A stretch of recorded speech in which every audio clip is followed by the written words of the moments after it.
25-26 অর্থ বছরে বাজেট নিয়ে নেত্রকোনা জেলার সাধারণ মানুষের ভাবনা কি? টাকা সরকার দেয়, এই টাকায় আমাদের শিক্ষক কর্মচারীদের হয় না, তাদের ছেলে মেয়েদের শিক্ষার কাজ হয় না এবং স্বাস্থ্যের কোনো উন্নতি হয় না, পুষ্টিহীনতায় ভুগে। আর শিক্ষা এবং স্বাস্থ্য এই দুটার যদি উন্নয়ন না হয় তাহলে আমাদের এই এত বড় বড় বিল্ডিং করলে কোনো লাভ নাই। নৈতিকভাবে আমরা বাঁচতে চাই। তো সরকারের কাছে আবেদন, আমাদের সারের দামটা যেন একটু কম রাখে। আমরা কৃষক, সারের দামটা কম পাইলে আমরা ঠিক মতো ওই ফসল ফলাতে পারবো, আমাদের কষ্ট হবে না।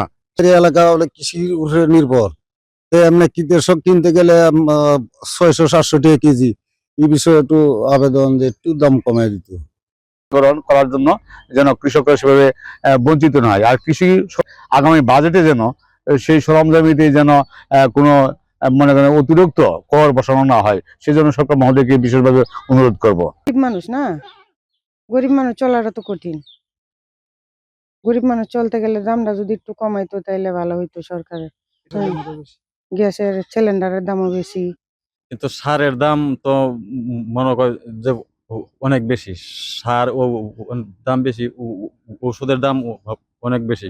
কিন্তু আমরা এইভাবে এই সার দেহারিয়া, এই ওষুধ দেহারিয়া ধানের যে দর, এই দরে আমরা গৃহস্থ করে করতে পারতাছি না, পোষাইতে পারতাছি না।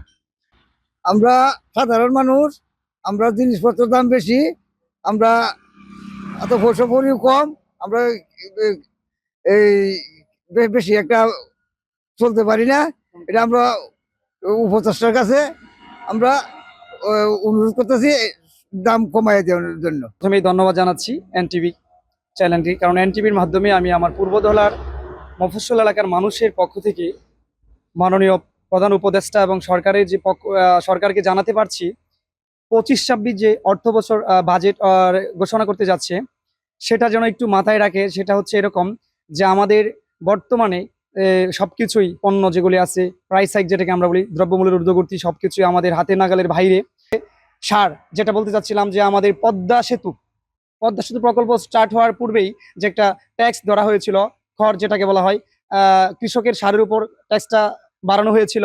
তারপর আমরা বিভিন্ন সিমে যে আমরা কথা বলি, মোবাইলের মাধ্যমে কথা বলি, বিভিন্ন কমিউনিকেশন করি, সেক্ষেত্রেও একটা প্রতি সেকেন্ডে মনে হয় 1 পয়সা বৃদ্ধি করা হয়েছিল। পদ্মা সেতুর প্রকল্প কিন্তু কমপ্লিট, আমরা দেখেছি ইতিমধ্যে ইনকাম শুরু হয়েছে, কিন্তু ওই প্রকল্পর যে করটা ট্যাক্সটা ধরা হয়েছিল সেটা এখনো অব্যাহতি রয়েছে। আমি মাননীয় উপদেষ্টার সুদৃষ্টি কামনা করছি যে সামনে যে 25-26 অর্থ বছর যে বাজেট ঘোষণা করা হতে যাচ্ছে, সেদিকে যেন এটা একটু খেয়াল রাখে। শেখ হাসিনা শাসকের আমলে দেশের যে গণহারে লুটপাট, রাষ্ট্রের যে অর্থ পাচার হয়েছে, সেটা মানে অপূরণীয় একটা রাষ্ট্রের জন্য একটা লজ্জা এবং দুঃখের বিষয় আর কিছু নেই। সেই জায়গা থেকে আজকে অন্তর্বর্তীকালীন সরকার সেই একদম তলাবিহীন ঝুড়ির থেকে, শূন্যের কোঠায় থেকে, অর্থনৈতিক অবস্থা শূন্যের কোঠায় থেকে সেটাকে একটা সন্তোষজনক অবস্থা এখন পর্যন্ত আনতে পারে নাই।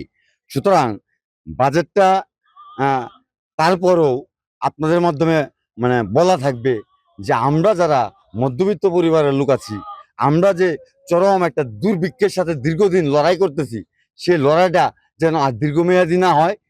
বাজারে যেন স্থিতিশীলতা ফিরিয়ে আসে, যেন আওয়ামী এই ধারার যে সিন্ডিকেটগুলো আছে, সে সিন্ডিকেট মুক্ত, ঠিক আছে, একটা বাজার ব্যবস্থা চালু হয়, দ্রব্যগতির যাতে সহনশীল একটা পর্যায়ে নিয়ে আসে, মানুষ যাতে মানে ঘরে ঘরে এই বাজেটের মধ্য দিয়া প্রতিটা ঘরে যাতে শান্তি বিরাজ করে, এটা মানে চাওয়া থাকবে।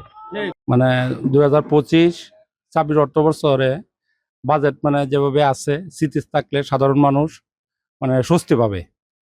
আমি প্রধান উপদেষ্টাকে সুপারিশ করব যেন উনি মানে 2025-26 অর্থ বছর বাজারটা যেন স্থিতি রাখেন। 2025-26 অর্থ বছরে মাননীয় প্রধান উপদেষ্টার কাছে সাধারণ মানুষের এই ছিল ভাবনা। S M Wadud, NTV online, Netrokona.